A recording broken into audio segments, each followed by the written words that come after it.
Hello, I'm Dave and this is Logan, once again for a walk in the countryside. Thanks for joining us. Now today we're at the pretty village of Askerswell and it's located about 4 miles east of Bridport in Dorset and about 10 miles west of Dorchester. And we're going to be walking a roughly 5.5 mile circular route with a detour. And initially we'll head south to explore the village and then eastwards to Haydon Down before heading north to explore the hill fort at the top of Eggardon Hill and then finishing off at the Spyway Inn. And we should get to see some quite stunning views and a few interesting things along the way. Now I'm filming in the middle of April. It is a glorious spring day. The sun is up, bitterly cold at the moment. I mean, it's about 8:30, about 5 degrees. Logan's still got his fleece on at the moment, but hopefully it'll warm up later on. Should be perfect conditions for a walk. Do come along with us. I say we'll start off with a little wander through the village. You can probably see behind me Eggardon Hill and the hill fort at the top. That's where we'll be heading much later on in the walk. Well, we'll start our walk at the northern end of the village at the Spyway Inn, which is just behind me here. It dates to the 18th century when it was a house with a blacksmith next door. It became a pub in 1845, and when the forge next door closed in 1905, it was incorporated into the pub. But it shows us the Three Horseshoes Inn on an 1888 map. Now this little area north of the village is known as Spyway. I guess that's why the pub changed its name. Why Spyway? Well, it's because 18th century smuggler Isaac Gulliver used to watch out for revenue men coming up from the village up the road towards his farm at North Eggardon, and we'll see the farm later on. And I'll be chatting a little bit more about Isaac later on in the walk as well. Well, just as we're wandering down into the village, you can see high up on the ridge there some traffic. That's the main road that goes from Dorchester to Bridport. Now the house just in front of me here, that's the old school, opened in 1857 and closed in 1965. And there, just a few yards east of the school, is the rather sweet little village hall. And this beautiful building here, looking quite splendid in the early morning spring sunshine, is Asker's house, and it dates from 1714. Oh, I love these. A pair of thatched cottages. Nap cottages, I believe they're called. Beautiful. I love this little enchanting stream that flows through the village. I think we'll see a little bit more of that later on. Now the village gets its name from either the word Osgerswell or the Viking equivalent Asgerswell. Although another theory is that it comes from Askerswell, which is a Dorset dialect for Newt's Well. The Domesday Book records it as Osherwill, and I believe that the manor was owned by Tavistock Abbey at one stage, not 100% sure, but over half of the houses and bungalows have actually been built since the 1960s. Or just making my way down, I think it's called Parsons Lane, not 100% sure. And on my left, if you look on an 1888 map, there was once a mill here, Askerswell Mill, but it's now long gone. Well, she's meeting up with that little stream again. It's actually a river, the River Asker, and it rises from two arms, one from the base of Eggardon Hill in the north and one from Haydon Down in the east. And it flows about 8 miles westwards and joins the River Brit at Bridport and then flows south into the sea at West Bay.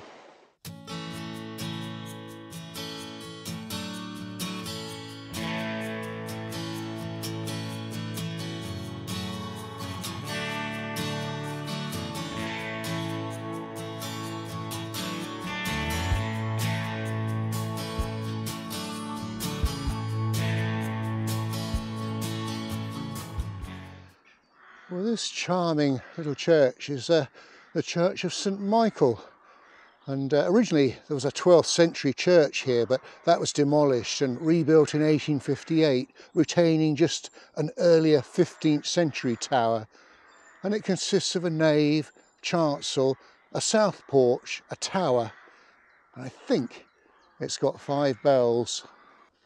Well, let's have a little peep inside.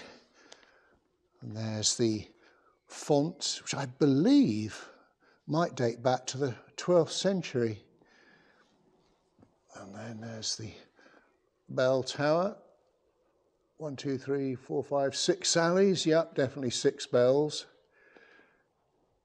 Now, aha, this is what I was looking out for. There's what looks like a great big slab, or part of a slab, on the north wall here. Now basically, well, there was a chap called Thomas Deluder and his wife, and they were buried at Abbotsbury Abbey in the 14th century. Abbotsbury is to the southeast of here, and this slab was on top of their tomb, and I think there was a brass on top of that. Anyway, after the dissolution of monasteries, Abbotsbury Abbey was destroyed, and well, the brass would have been nicked and melted down, and the slab was broken up. So this is about half of the slab, or part of the slab anyway. The other half, or the other bit, is at the church at Whitchurch Canonicorum, which is over to the west. So just making my way through the nave. There's the organ on the left-hand side there, and a rather magnificent wooden pulpit on the right, and straight ahead the altar. I think it looks like there's just one stained glass window, and that's on the sort of northern side of the church next to the organ there. And I know regular viewers like to see some of the kneelers, so it is a bit dark, but there's some of them down there. And just to the west of the church, literally over the wall here, there's a few old farmhouses, and I think this is part of the court farmhouse, a couple of farmhouses that were built or late 17th, early 18th century. Right, now just on the edge of the village, I'm keeping my eyes peeled. Yes, here we are, just through here. Now if you look at a very old map, 1901, you'll see that there was once a village animal pound. And look, it's still here. And this is where any stray animals in the village would have been impounded, pending being reunited with their owners, or if they weren't, they would just be sold at auction. And then right on the sort of eastern edge of the village is Askerswell House. This was the old rectory, and I believe it's got a date of 1851 on one of the walls. Well, what a quite delightful and enchanting little village. Okay, well, we're now going to head out into the countryside, and the first part of the walk we're going to be heading eastwards. And I think it's warm enough now, Logan can take his fleece off.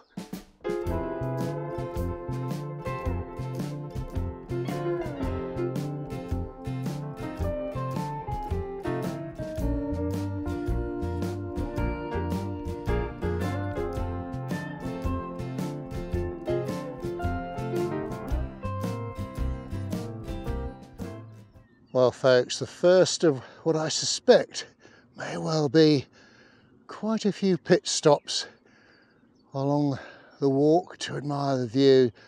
So this is well, looking to the north. There's all the fields looking lush and green.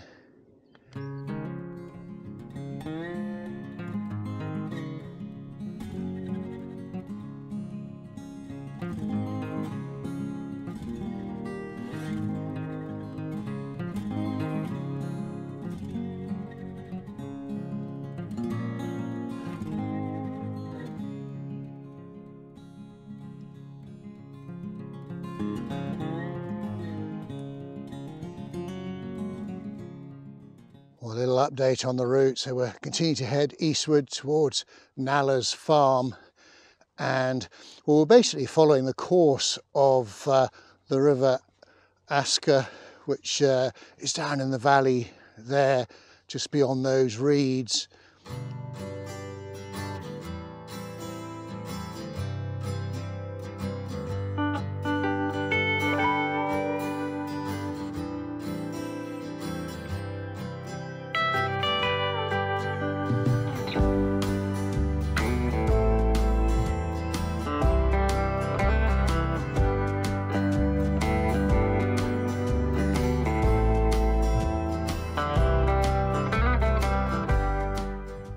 As I'm making my way eastwards along the bottom of this valley, up on the ridge there you can make out these medieval strip lynchets, an old sort of, well, method of farming on hills that are quite steep.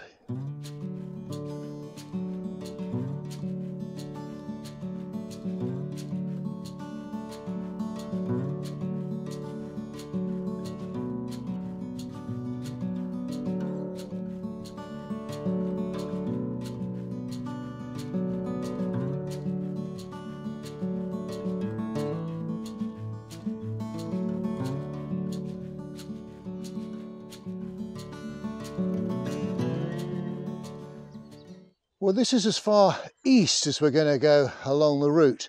I've just passed Nallers Farm and Stancombe Farm, and well, from here we start heading north, uphill, up the side of Haydon Down. Well, just before we start the ascent of Haydon Down, I should mention just a little bit further along, just on the brow of the hill, there's a bit of deserted land. Now, we're not actually going to be able to see it, but I want to mention it anyway. I say it shows on a 1958 map. The building was called Askerswell House. It was a sort of hotel or restaurant, opened in 1931, very popular with passing motorists.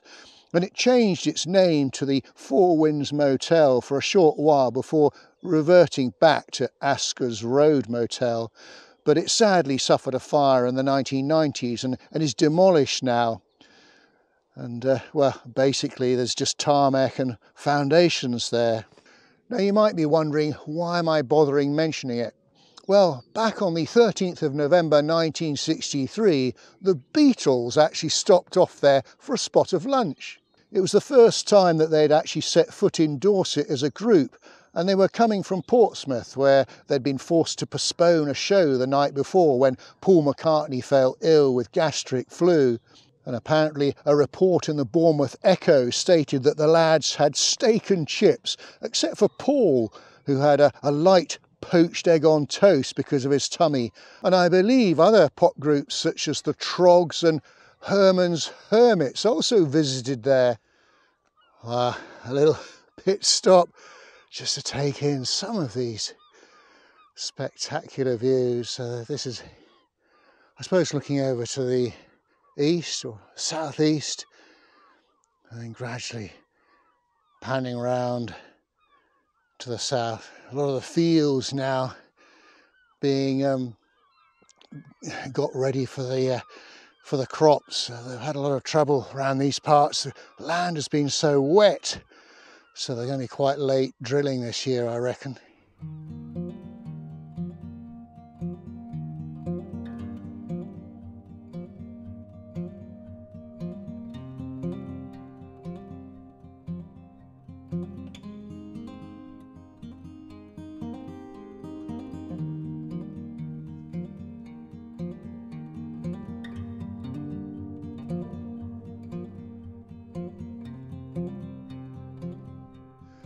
Well, the section of the walk that I'm on now, I think I'm going the right way. A distinct lack of way markers, and I think the footpath is along the side of this field, but it's all been ploughed up. But the sun's up there, which is in the south, and we should be heading north. So I think we're all right. We'll find out soon enough.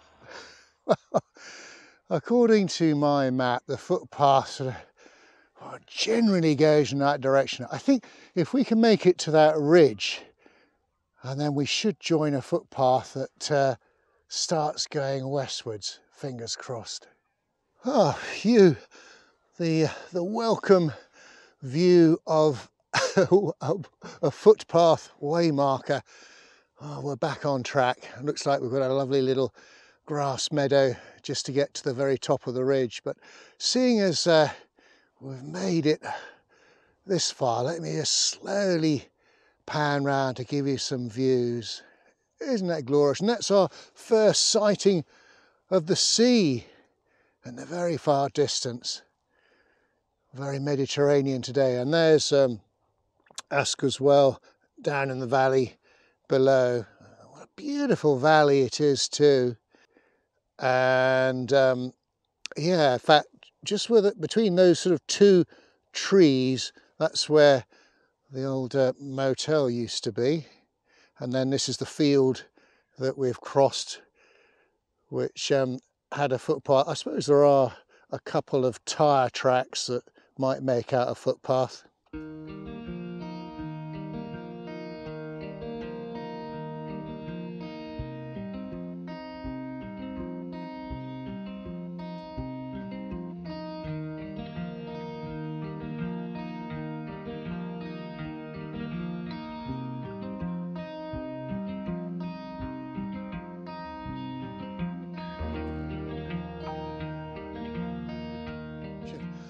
Phew!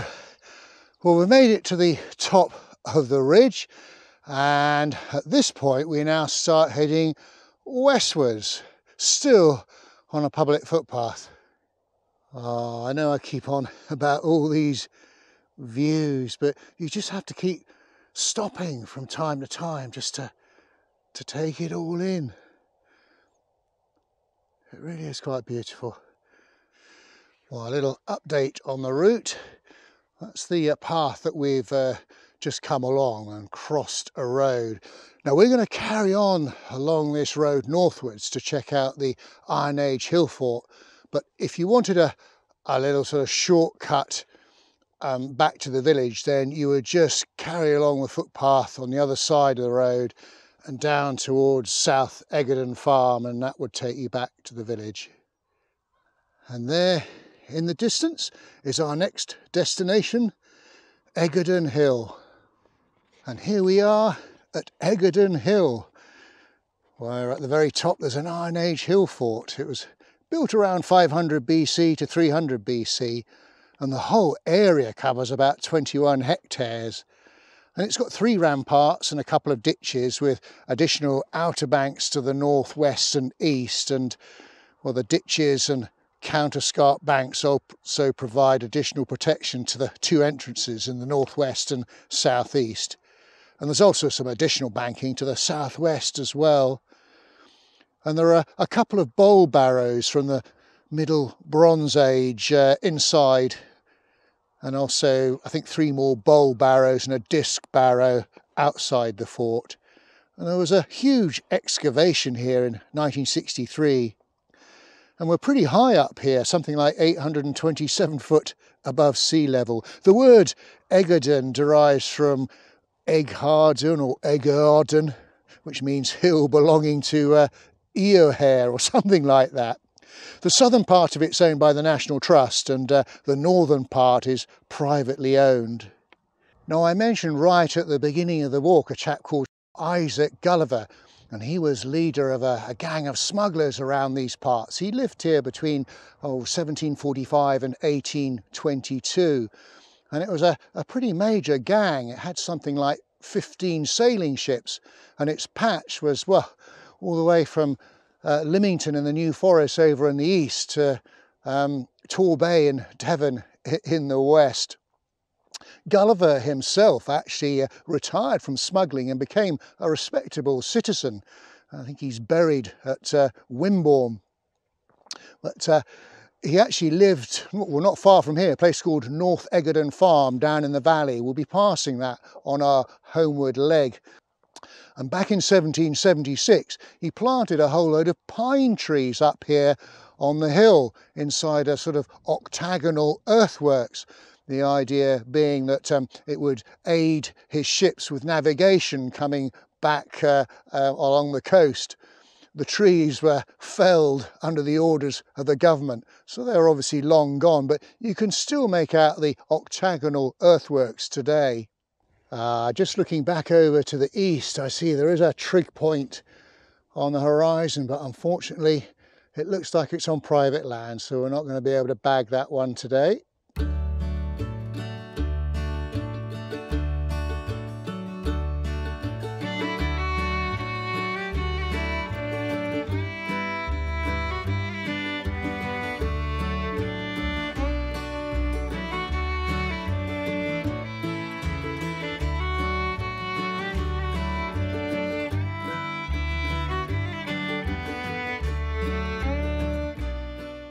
Well folks, how do I put this view into words? Is there any better view in Dorset from the top of Eggardon Hill with a rolling patchwork quilt type field system of the Dorset rolling landscape? The sea in the background, I can see Golden Cap in the very, very far distance there. And the sea looking so blue, and there's the village down below, and that's North Eggardon Farm down there. That's our next destination on the homeward leg. And then this is again looking over to the south. It's beautiful, isn't it?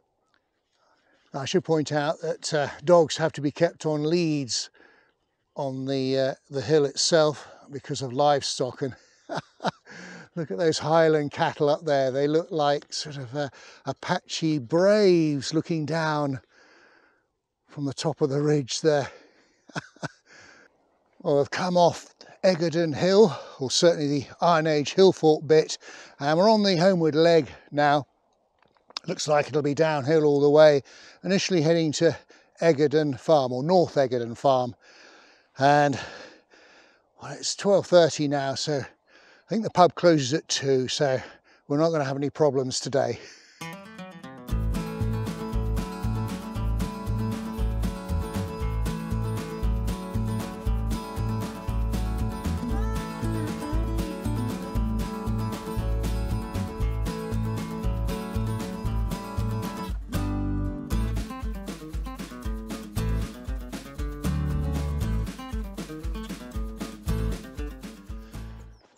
So I've just come through North Eggardon Farm, which used to be the home of Isaac Gulliver, the smuggler. And our next farm should be South Eggardon Farm. Just a little bit of housekeeping if you're going to be doing this walk between North and South Eggardon Farms. Where that gate is in the distance to where I am now, a little bit muddy and boggy. Not impassable, but you'd need some waterproof shoes.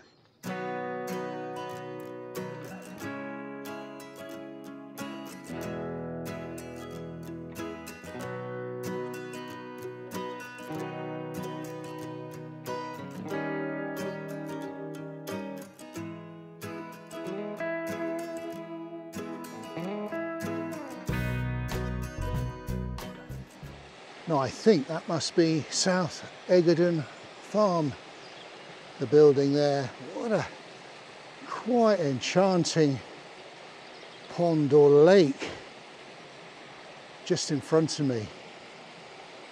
Oh, that really is alluring. Well, we really are on the final leg now. Just got to follow this little road back to the pub, which of course, as I keep saying, we only are going to visit purely for research purposes for the video. But we'll get to have one last look at Eggardon Hill, which really is quite looking splendid on a glorious spring day like today. Well, here we are folks, back at the Spyway, where I'm delighted to say they serve my favourite cider, Rattler. Oh, that's delicious. And the lady behind the bar has got some special treats for Logan. I have got his normal Piper's crisps as well. Well, We hope you enjoyed the walk today. If you did, please do give us a thumbs up and a like, and do leave a comment, and do check out our Facebook page, Dave's Countryside Walks. We've had a super walk today. I mean, the weather's been glorious and the scenery, out of this world. So until we meet again, thanks for watching and cheerio. He seems to be happy with those chews for a minute. Cheers.